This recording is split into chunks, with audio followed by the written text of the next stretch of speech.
June 4th, 2025, Daily Bread. Passage Hosea, chapter 6, verse 1 to verse 11.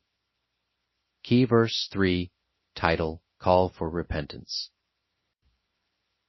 Come, let us return to the Lord. He has torn us to pieces, but he will heal us. He has injured us, but he will bind up our wounds. After 2 days he will revive us. On the 3rd day he will restore us, that we may live in his presence. Let us acknowledge the Lord. Let us press on to acknowledge him.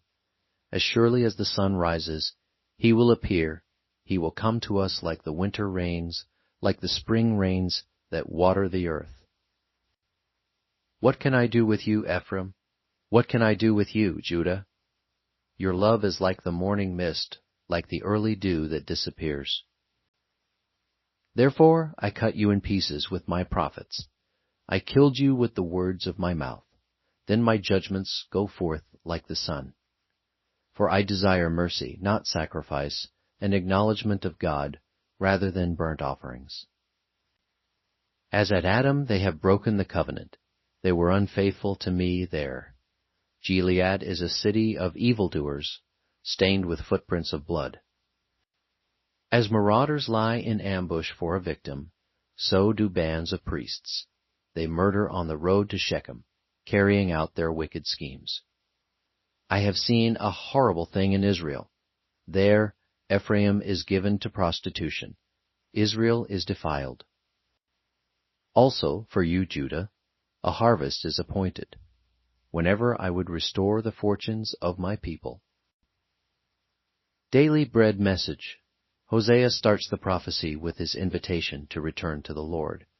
The affliction they now suffer is only for a short time, and as Christ brought us into a complete restoration through his resurrection, we will also live in the presence of God.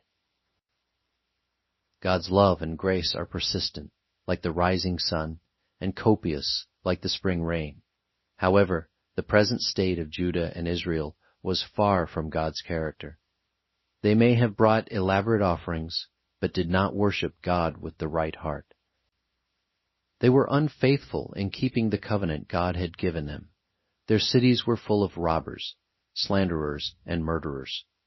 The prostitution Hosea mentions here may mean idolatry, but they were sexually immoral as well, and it was happening in the most grotesque forms in their shrines. They were already suffering from the consequences of their sins, but God's punishment for them was also coming. Hosea understood that God's judgment upon his people was an expression of his mercy and a prelude to the restoration of their relationship. Prayer. Father, your love and grace for me is like the rising sun and spring rain. Thank you for disciplining me to turn away from the sin that the world offers and come to you. Help me hold to your words and discipline me to take the right way. One word, return to the Lord.